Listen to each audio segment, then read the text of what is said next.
बिस्मिल्लाहिर्रहमानिर्रहीम। Dear students of M education, अस्सलाम वालेकुम। जैसा कि आप जानते हैं कि एजुकेशन इन पाकिस्तान जो सब्जेक्ट है, इसका जो पहला हिस्सा है पार्ट 1 उसका लेक्चर हो चुका है। आज उसका जो पार्ट 2 है उस पे लेक्चर जो है वो अभी दिया जा रहा है। आपने कोशिश ये करनी है कि अगर आप चाहते हैं कि आपका जो वाइवा है वो अच्छे तरीके से तैयार हो जाए, चाहे आपका ऑनलाइन वाइवा हो या बिल मुशाफा वाइवा हो, जिस शक्ल में भी हो, अगर आप ये आधे घंटे का लेक्चर सुन लेंगे तो मुझे कभी उम्मीद है इंशाल्लाह कि आप एजुकेशन ऑफ पाकिस्तान के हवाले से मेरा ख्याल है कि आपको कोई किसी किस्म की यानी दिक्कत पेश नहीं आएगी। तो एजुकेशन इन पाकिस्तान के हवाले से जो सबसे पहली बात है वो ये है कि जिस वक्त पाकिस्तान बना उसके बाद पाकिस्तान के अंदर एजुकेशन फील्ड में किस तरह की पेशरफ्त की गई या किस तरह की कोशिशें की गई। तो सबसे पहले जो बात हमारे जहन में होनी चाहिए वो ये कि हमें पता होना चाहिए कि जिस वक्त पाकिस्तान बना था उस वक्त पाकिस्तान में कुल कितनी यूनिवर्सिटीज थी। तो ये मैं आपको बताता चलूं कि जब पाकिस्तान बना उस वक्त पाकिस्तान में सिर्फ एक यूनिवर्सिटी थी जिसका नाम है पंजाब यूनिवर्सिटी लाहौर। ये जो पंजाब यूनिवर्सिटी लाहौर है ये 14 अक्टूबर 1882 यानी 1882 को कायम की गई थी और ये that was in function mode. एक दूसरी यूनिवर्सिटी जो है जिसका नाम सिंध यूनिवर्सिटी जामशोरो है, ये भी 1947 में ही बनी थी, लेकिन जब पाकिस्तान की पार्टीशन मुकम्मल हुई तो उसके बाद ये भी मुकम्मल एस्टेब्लिश नहीं थी। इसलिए अगर आपसे ये को पूछे कि how many universities were there at the time of partition of Pakistan, your answer must be there one university. एक तो ये बात है। अब उसके बाद दूसरी ये बात शुरू होती है कि इस वक्त पाकिस्तान में कुल कितनी यूनिवर्सिटीज हैं। तो ये आपको पता होना चाहिए इस वक्त पाकिस्तान में 188 यूनिवर्सिटीज हैं, जिसमें प्राइवेट सेक्टर की यूनिवर्सिटी शामिल है और गवर्नमेंट लेवल की यूनिवर्सिटीज भी शामिल हैं। और ये बात भी याद रहे और आपके जहन में होनी चाहिए कि 1984 तक पाकिस्तान में सिर्फ 20 यूनिवर्सिटीज थी। यानी 1984 है, 1984 तक पाकिस्तान में सिर्फ और सिर्फ 20 यूनिवर्सिटीज थी। तो ये मालूमात थी यूनिवर्सिटीज के हवाले से। अब मैं आपसे ये शेयर करना चाहूंगा कि जिस वक्त पाकिस्तान बन गया उसके बाद कायदे आज़म मोहम्मद अली जिन्ना ने जहां जहां पाकिस्तान के और बहुत सारे जो शोबाजात थे वहां पे खुसूसी तवज्जो दी।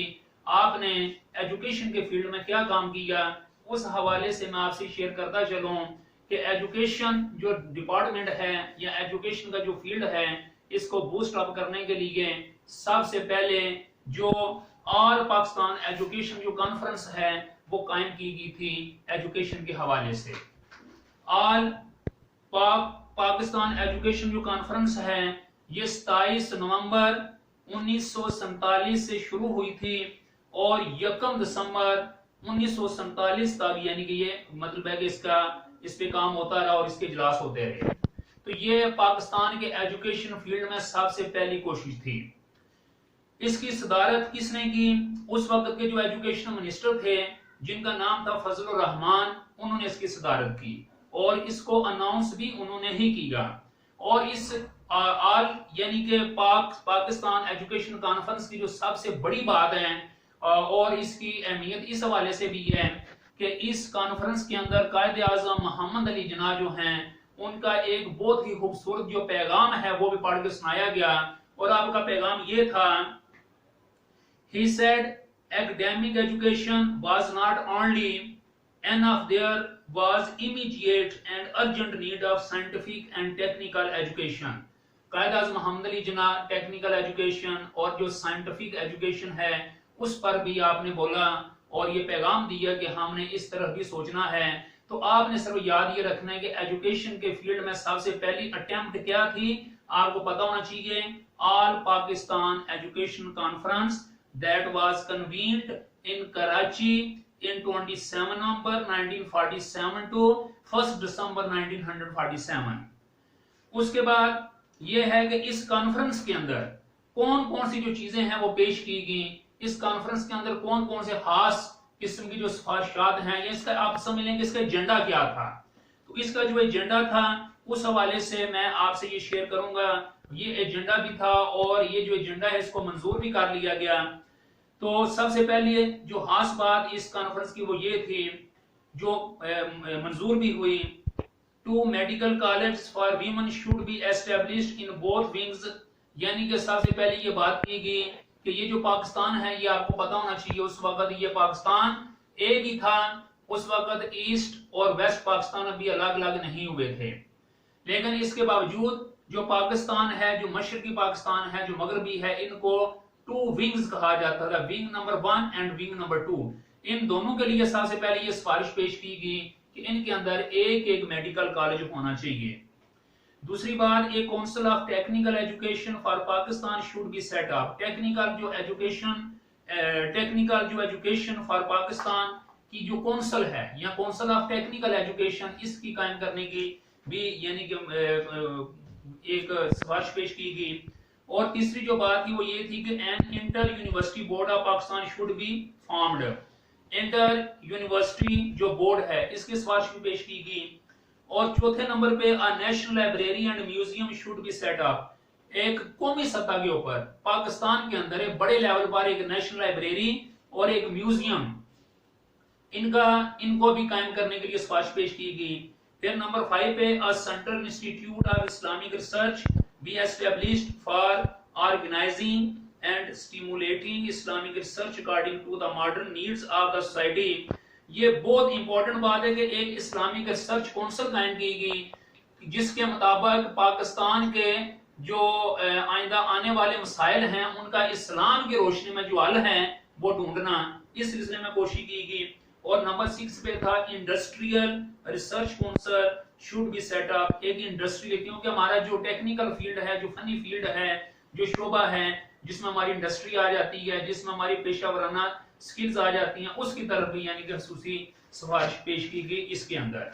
तो ये बात ध्यान में रहे कि ये जो 5-7 बातें मैंने आपको बताई हैं, इनके अलावा और भी ज्यादा बातें पेश की गई, लेकिन ये मेन थी जो मैंने आपके सामने पेश की हैं। अब उसके बाद एजुकेशन के अंदर ये जो आल यानी कॉन्फ्रेंस होगी, सिफारिशात पेश होगी, टाइम इसके लिए मांग लिया गया कि इन पे अमल दरामद होगा। लेकिन 1958 तक जिस अंदाज में इस एजुकेशन काउंसिल को पेश किया गया था उस लेवल का जो रिजल्ट है ये सामने नहीं आया। फिर उसके बाद क्या हुआ कि कमीशन ऑन नेशनल एजुकेशन के ऊपर एक कमीशन बनाया गया जिन्होंने जो अवामी अमंगों के सामने कौम की जरूरियात को मद्देनजर रखते हुए, माशरे के मसाइल को सामने रखते हुए, वर्ल्ड लेवल पर जो एजुकेशन का स्टैंडर्ड है, जो उसका म्यार है, उसको कोरिलेट करने के लिए ये किया कि कमीशन ऑन नेशनल एजुकेशन कायम किया गया। और आपको ये पता होना चाहिए और डेट याद होनी चाहिए कि ये 15 जनवरी 1959 को कायम हुआ। यानी कि ये जो कमीशन ऑन नेशनल एजुकेशन है ये जनवरी 15 1959 को कायम हुआ। और आपको ये पता होना चाहिए कि इसके जो प्रेसिडेंट थे या इसके जो चेयरमैन थे या इसके जो हेड थे उनका नाम था एस.एम. शरीफ। उनका नाम था एस.एम. शरीफ। और इसी वजह से ये आपको मैं बताता चलूं, एस.एम. शरीफ इसके चेयरमैन का नाम था और इस कमीशन को शरीफ कमीशन के नाम से भी याद किया जाता है। अगर ये हमसे पूछे कि व्हाट इज शरीफ कमीशन, तो आपको पता होना चाहिए that is commission on national education. और अगर ये बोले what is the any other name of commission on national education, तो नेशनल एजुकेशन तो आप कह सकते हैं that is called Sharif commission. ये आपको पता होना चाहिए। अच्छा, तो अब उसके बाद जो बताना जरूरी है वो ये है कि इसमें ज्यादा मेन फोकस किस चीज पे दिया गया, किस चीज पे मेन फोकस यानी कि वो हुआ। It was the first attempt to bring better reforms in education system. इसके अंदर ये सोचा गया कि हालात और वाकयात के जदीद तकाज़ों के मुताबिक तालीम के अंदर जिद्दत, ये इसका मेन नारा था, इसका ये मेन स्लोगन था। अब इसके अंदर कौन कौन सी सिफारिशात पेश की गई? ये सिफारिशात यूनिवर्सिटी लेवल एजुकेशन की थी, सेकेंडरी लेवल एजुकेशन की थी, प्राइमरी लेवल एजुकेशन की थी। बात यह है कि इनका ज्यादा मकसद यही था कि जो एजुकेशन है, चाहे वो प्राइमरी लेवल पे है, सेकेंडरी लेवल पे है, कॉलेज लेवल पे है या वो यूनिवर्सिटी लेवल के ऊपर है, उसको दुनिया के जो बाकी ममालिक हैं उनके अंदर जो यूनिवर्सिटीज काम कर रही हैं उनके बराबर ही इनको लेके जाना। उनका जो स्टैंडर्ड है उस स्टैंडर्ड को मेंटेन करना, ये सबसे बड़ा इसका मिशन था। उसके बाद जिस वक्त ये एजुकेशन कमीशन ने 1959 को अपना काम किया, तो ये 10 साल तक ये भी इसके ऊपर भी अमल दरामद होता रहा, लेकिन हाथ रहा जो रिजल्ट है वो सामने ना आया। तो फिर उसके बाद यानी कि 1972 को एक एजुकेशनल जो पॉलिसी है उसका ऐलान किया गया। ये जो नेशनल एजुकेशन पॉलिसी थी ये बेसिकली 1972 से 88 साल के लिए तरतीब दी गई। और ये जो एजुकेशन पॉलिसी है, अगर ये कहा जाए कि पाकिस्तान की सबसे पहली नेशनल एजुकेशन पॉलिसी कौन सी है, you must remember this was the first education policy that was convened in 1972 to 80, यानी कि 1972 को पहले एजुकेशन जो पॉलिसी है ये इंट्रोड्यूस करवाई गई। तो ये किसने पेश की थी? ये एजुकेशन मिनिस्टर थे उस जमाने के, और वैसे भी जो एजुकेशन मिनिस्टर होता है ये पीएम की इजाजत के साथ यानी कि इस तरह की जो पॉलिसीज होती है उनका ऐलान करता है। तो उस वक्त के जो एजुकेशन मिनिस्टर थे उनका नाम था अब्दुल हफीज पीरजादा। अब्दुल हफीज जो पीरजादा हैं उन्होंने 15 मार्च 1972 को पाकिस्तान की पहली नेशनल एजुकेशन जो पॉलिसी है उसका ऐलान किया। अब ये जो एजुकेशन पॉलिसी है इसकी कैरेक्टरिस्टिक्स क्या है, स्लैंड फीचर्स क्या है, इसकी सिफारिशात क्या थी? तो नंबर 1 ये है यूनिवर्सिटी ग्रांट कमीशन बनाने की सिफारिश थी, university grant commission. Number 2 university ordinance यानी कि यूनिवर्सिटी ऑर्डिनेंस। तीसरा प्रोफेशनल काउंसिल बनाने का इरादा था। चौथे नंबर नेशनल रिसर्च फेलोशिप। और नंबर 5 पीपल्स ओपन यूनिवर्सिटी। ये दुनिया की पहली जो यूनिवर्सिटी ओपन है उसका जो इंट्रोडक्शन है या प्री डिस्कशन है ये 1972 की जो एजुकेशन पॉलिसी उसमें हुआ था। जैसा कि आप जानते हैं कि मौजूदा जमाने में अल्लामा इकबाल ओपन यूनिवर्सिटी बहुत बड़े लेवल पे काम कर रही है और एशिया के अंदर ये सबसे बड़ी ओपन यूनिवर्सिटी है। इसका जो कंसेप्ट है सबसे पहले 1972 की जो एजुकेशन पॉलिसी है उसके अंदर दिया गया था। और इसका जो मेन मकसद था कि वो लोग जो कि जॉब होल्डर हैं या किसी वजह से वो अपनी रेगुलर तालीम जारी नहीं रख सकते, ये उनके लिए एक खसूसी पैकेज था जो कि इस यानी कि पॉलिसी के अंदर इसका ऐलान किया गया। तो उसका नाम था पीपल्स ओपन यूनिवर्सिटी। उसके बाद था book bank national book foundation, यानी नेशनल बुक फाउंडेशन के नाम से एक फाउंडेशन कायम की गई। फिर नंबर 7 पे सेंटर ऑफ एक्सीलेंस। ये सेंटर ऑफ एक्सीलेंस जो है ये इसको कहते हैं मरकज़े फजीलत।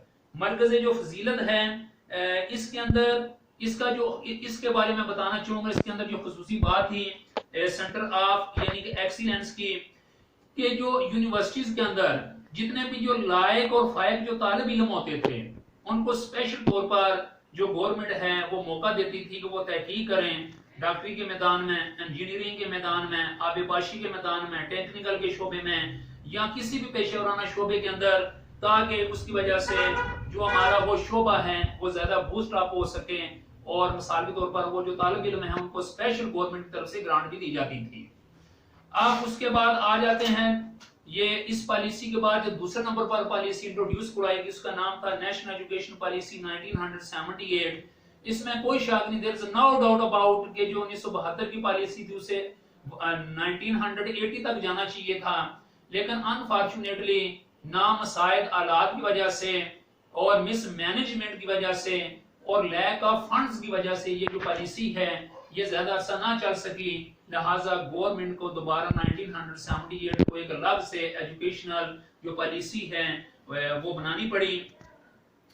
और ये जो पॉलिसी है ये 12 अक्टूबर 1978 को यानी कि इसके ऊपर अमल दरामद हुआ, यानी सेकंड पॉलिसी ऑफ पाकिस्तान। ये कब यानी कि इस पे अमल हुआ 12 अक्टूबर 1978 को हुआ। और उस वक्त के जो मिनिस्टर ऑफ एजुकेशन थे उनका नाम था मोहम्मद खान होती। मोहम्मद खान होती उन्होंने इसको अनाउंस किया था और उन्होंने इस पॉलिसी के अंदर जिन सिफारिशात को पेश किया वो मैं आपके सामने शेयर करना चाहता हूं। नंबर 1 था 5000 मसाजिद में मदारस का कियाम, यानी कि जो मस्जिद स्कूल हैं इन्होंने ऐलान किया कि हम मस्जिदों के अंदर 5000 इदारे कायम करेंगे। ये एक बहुत बड़ा अपलिफ्ट था एजुकेशन के फील्ड में। दूसरा ये था कि अगले 5 सालों में 5000 स्कूल खोलेंगे। तीसरा ये था कि 30,000 देहात में स्कूल खोलेंगे, यानी देहात को अपलिफ्ट करने के लिए एजुकेशन में वहां पे ये बताया गया कि 30,000 देहात में स्कूल कायम किए जाएंगे। फिर उसके बाद 30,000 खवातीन साजा का तकर्र किया जाएगा, यानी कि 30,000 जो खवातीन हैं उनको गवर्नमेंट टीचर भर्ती किया जाएगा।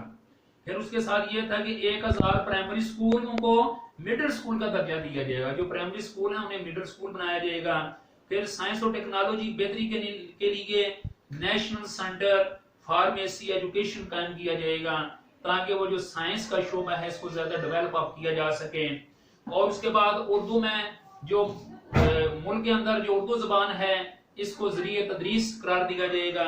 और उसके बाद कौमी तालीमी कौंसिल जो है उसको कायम किया जाएगा। ये 12 अक्टूबर 1978 को जो पाकिस्तान की दूसरी एजुकेशन पॉलिसी कायम हुई, ये उसके चीता चीता खसूसियात थी जो मैंने आपके सामने शेयर की। उसके बाद जो तीसरी मेन पॉलिसी है पाकिस्तान के अंदर, वो 1992 को इसको लॉन्च अप किया गया। और ये बनाई जाने वाली, ये इसके बारे में जो मंसूबा था ये 1992 से 2000 तक था। तो ये आपको पता होना चाहिए कि उस वक्त जो वजीर आज़म थे मोहम्मद नवाज शरीफ साहब थे, तो नवाज शरीफ साहब ने ये पॉलिसी बड़े अच्छे अंदाज में मुख्तलिफ जो माहिरीन हैं, स्कॉलर्स हैं, उनकी मौजूदगी में बनवाई। लेकिन ये कहा जाता है कि पाकिस्तान की तारीख में अगर इस पॉलिसी के ऊपर अमल हो जाता तो आज पाकिस्तान की तारीख कुछ और होती। ये इतनी जबरदस्त किस्म की एजुकेशन पॉलिसी थी, लेकिन अभी मैं थोड़ी देर के बाद बताऊंगा ये नाकाम क्यों हुई। तो इस पॉलिसी को जो पेश करने वाले थे उस वक्त के जो वफाकी वजीर तालीम, उनका नाम था सैयद फखर इमाम। सैयद फखर इमाम ने 20 दिसंबर को इस एजुकेशन जो पॉलिसी है इसका ऐलान किया। 20 दिसंबर 1992 को इस एजुकेशन पॉलिसी का ऐलान किया। इसकी जो चीदा चीदा खसूसियात हैं वो ये हैं। इस पॉलिसी के तहत जो शरह खानगी उस वक्त पाकिस्तान में 34% थी। ये इरादा जाहिर किया कि 34 से इस एजुकेशन पॉलिसी में जो लिटरेसी रेट इसको बढ़ा के 70% तक ले लिया जाएगा। यानी कि इस एजुकेशन पॉलिसी का सबसे बड़ा मकसद था कि एजुकेशन जो हमारे मुल्क में जो शरह खानगी है वो इस वक्त 34% है, इसको बढ़ा के 70% तक लाया जाएगा। फिर दूसरा नंबर ये है कि प्राइमरी तालीम हर एक के लिए लाजमी करार देगी। कोई भी पाकिस्तान का जो शहरी प्राइमरी तालीम के बगैर नहीं रह सकता, ये उनके लिए लाजमी करार देगी। फिर सबसे बड़ा यानी कि इसके अंदर जो हदफ रखा गया वो असातिज़ा का हदफ था, जिसके मुताबिक 2,65,000 नए असातिज़ा भर्ती किए जाएंगे। यानी 2,65,000 जो असातिज़ा वो भर्ती करने का ऐलान किया गया। फिर इसके अंदर जो सबसे बड़ा और इनकलाबी यानी जिस चीज को शामिल किया गया, that was the education of computer education. वो ये थी कि स्कूल की सतह पर कंप्यूटर की तालीम को निसाब जैसा बनाया जाएगा। उससे पहले जो कंप्यूटर है ये निसाब जैसा नहीं होता था।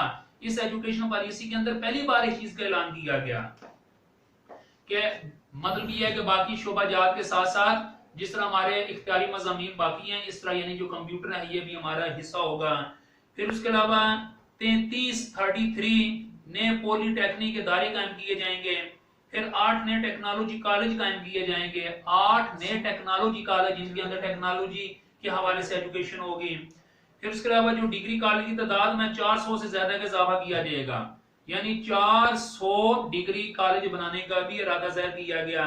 फिर जो पाकिस्तान के अंदर यूनिवर्सिटीज थी उस वक्त तकरीबन 23 यूनिवर्सिटी से बढ़ाकर 43 तक ले जाने का जो हदफ है ये यानी कि वहां पे बयान किया गया कि पाकिस्तान में इस वक्त कितनी 23 यूनिवर्सिटीज हैं और इस हदफ को हमने अचीव करना है 23 से 43 यानी 20 जो यूनिवर्सिटीज हैं इन 10 सालों में उन्होंने और बनाने का हदफ जाहिर किया।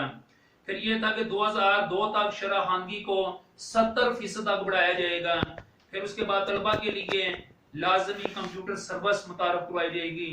और उसके अलावा यानी कि और भी एजुकेशन के अंदर काफी यानी कि इसके बाद कौमी तालीमी पॉलिसी जो कि 1998 से 2010 तक का जो टारगेट है उसको ज़हन में रख के बनाई गई। मोहम्मद नवाज शरीफ साहब एज ए PM थे उस वक्त और उनकी मौजूदगी में वजीर तालीम सैयद गौस अली शाह साहब ने ये एजुकेशन जो पॉलिसी है ये पेश की। ये जो एजुकेशन पॉलिसी है ये 27 मार्च 1998 को पेश की गई। 27 मार्च 1998 को पेश की गई। इसकी जो चीदा खसूसियात हैं वो ये हैं। खानगी की शरह को बेहतर करने के लिए बेसिक एजुकेशन कम्युनिटी स्कूल्स के क़याम का मंसूबा पास किया गया, यानी basic education community schools. Number 2, that is very very important कि इस जो पॉलिसी का इसका एक बुनियादी नारा था जो सबको याद रखना चाहिए, दैट्स वेरी इंपॉर्टेंट। वो बुनियादी नारा क्या था? तालीम सबके लिए सबके जरिए से, तालीम सबके लिए सबके जरिए से। ये इस एजुकेशन पॉलिसी के अंदर तालीम के हवाले से नारा लगाया गया। और इसकी जो उससे भी ज्यादा इंपॉर्टेंट बात है वो ये है कि कुरान मजीद को निसाब का लाजमी हिस्सा करार दिया गया। जिस तरह मैंने आपसे शेयर किया कि 1992 की एजुकेशन पॉलिसी के अंदर जो कंप्यूटर है इसको लाजमी हिस्सा करार दिया गया, जस्ट लाइक 1998 की एजुकेशन पॉलिसी के अंदर जो कुरान पाक की तालीम है इसको निसाब का लाजमी हिस्सा करार दिया गया। फिर उसके बाद सेकेंडरी लेवल तक मुफ्त तालीम का ऐलान, यानी मैट्रिक का जो एजुकेशन है ये फ्री ऑफ कॉस्ट का ऐलान किया गया। उसके बाद तलबा को वर्ल्ड ऑफ वर्क के लिए तैयार करना, यानी कि पेशा वराना तालीम के साथ। फिर इसके अंदर जो सबसे एक बड़ी बात थी वो था कि आईटी टूल्स का इस्तेमाल, यानी इंफॉर्मेशन टेक्नोलॉजी का जो इस्तेमाल है वो भी इसके अंदर यानी खसूसी तौर पर रखा गया। फिर उसके बाद नॉन फॉर्मल एजुकेशन के ऊपर जोर दिया गया। और फिर सबसे बड़ी ये बात कि 99,500 जो नया साजा है उनको भर्ती करने की सिफारिश पेश की गई। फिर इस तरह 45,000 नए स्कूल जो हैं खोलने का ये भी सिफारिश पेश की गई। 45,000 प्राइमरी स्कूलों को अपग्रेड करने की सिफारिश पेश की गई।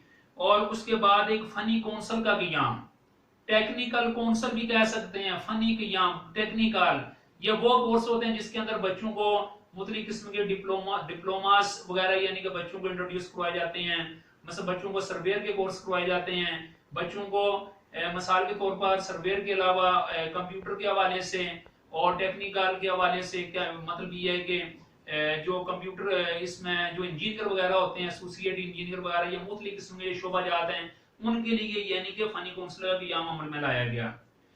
फिर इस एजुकेशन पॉलिसी की एक खास बात जो कि हर एक स्टूडेंट के जहन में होनी चाहिए वो ये जी कि एनटीएस का जो सर्विस का जो क़याम है वो इस ही एजुकेशन पॉलिसी के अंदर यानी कि खसूसी तौर पर यानी कि शेयर करने की हदायत की गई, यानी कि इसको उसका निसाब का हिस्सा बनाने की यानी कि मतलब ये है कि सिफारिश पेश की गई कि जो एनटीएस है ये पाकिस्तान के जो बड़े से बड़ी जो जॉब्स हैं उनके लिए इनको लाजमी करार दिया गया एनटीएस। और आपको पता है कि जो एनटीएस है ये क्या बनता है? National testing service. इसका जो क़याम है वो इस एजुकेशन पॉलिसी के अंदर खसूसी तौर पर यानी कि इस पे जोर दिया गया।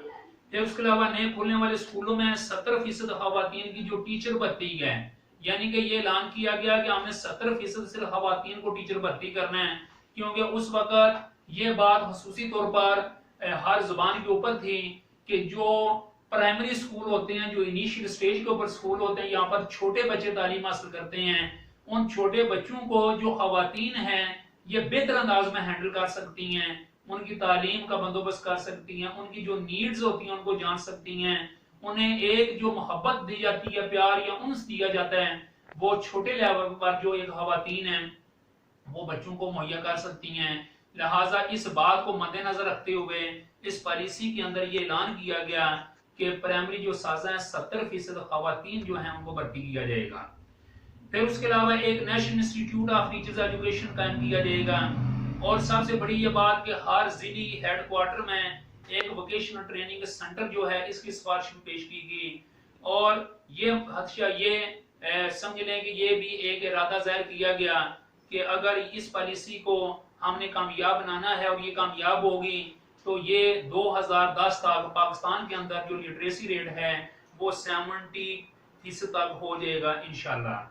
तो ये थी एजुकेशन पॉलिसी जो कि आपके निसाब के मुताबिक थी, जिसमें आपका निसाब शामिल है। एजुकेशन पाकिस्तान का जो निसाब है उसमें जो एजुकेशन पॉलिसी थी वो अभी आपके सामने मैंने शेयर की, जो एजुकेशन कमीशन था वो मैंने आपसे शेयर की गया, जो ऑल पाकिस्तान का एजुकेशन कॉन्फ्रेंस थी वो मैंने आपसे शेयर की। अभी मैं आपको सिर्फ ये बताऊंगा कि पाकिस्तान के अंदर जो 5 साल एजुकेशन प्लान पेश किए गए वो कब किए गए, इनकी सिर्फ मैं आपको डेट्स बता रहा हूँ। पाकिस्तान में जो पहला 5 साल एजुकेशन जो मनसूबा पेश किया गया था वो 1955 से 1960 का था, दूसरा जो एजुकेशन प्लान पेश किया गया वो 1960 से 1965 तक 5 साल था। तीसरा जो 5 साल मंसूबा है वो 1965 से 1970 तक था। और जो चौथा एजुकेशनल यानी कि 5 ईयर प्लान था वो 1970 से लेकर 1975 तक था। ये बात आपके जहन में होनी चाहिए कि वो मंसूबा जिसका आगाज 1955 से हुआ था ये हर 5 साल के बाद रिवाइज होता रहा। जिस वक्त पांचवा यानी कि 5 साल मंसूबा आया तो वो 1978 से स्टार्ट हो गया 1983 तक 5 साल के लिए था। फिर छठा जो एजुकेशन प्लान मंसूबा है 1983 से लेके 1988 तक था। और जो सातवां है वो 1988 से लेके 1993 तक था। और जो आठवां है वो 1993 से लेके 1998 तक। और जो नवा एजुकेशन मंसूबा था एजुकेशन प्लान था वो 1998 से लेके 2003 तक था। तो आपको इसलिए ये डेट का पता होना चाहिए कि सबसे पहला 5 ईयर एजुकेशन जो प्लान है वो कब शुरू हुआ, और आपको पता चल गया है कि वो 1955 को शुरू हुआ था। अब उसके बाद मैं चंद आपको ज़िम्नन इंपॉर्टेंट और बातें आपके साथ शेयर करना चाहता हूं जो कि पेपर में पूछी जा सकती हैं। अगर ये आ जाएगी how many types of education in Pakistan, Pakistan में कितनी किस्म की एजुकेशन है या इसके शोबा जात हैं, तो ये आपको पता होना चाहिए। सबसे पहले जो एजुकेशन है वो प्राइमरी एजुकेशन है। प्राइमरी के बाद फिर क्या आ जाती है आपको पता, मिडिल एजुकेशन है, फिर सेकेंडरी एजुकेशन है, फिर हायर एजुकेशन है, फिर कॉलेज एजुकेशन है, फिर यूनिवर्सिटी एजुकेशन है।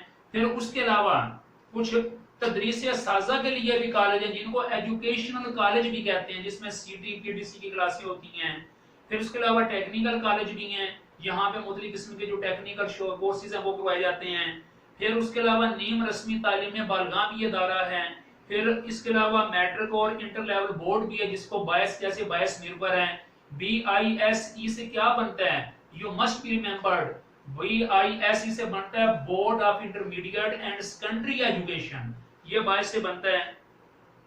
फिर बोर्ड ऑफ टेक्निकल एजुकेशन है। फिर टेक्स्ट बुक बोर्ड है जो कि आप बच्चों के लिए स्कूल और कॉलेज के लिए किताबें वगैरह बनाता है। फिर एजुकेशनल फाउंडेशन है, एजुकेशनल फाउंडेशन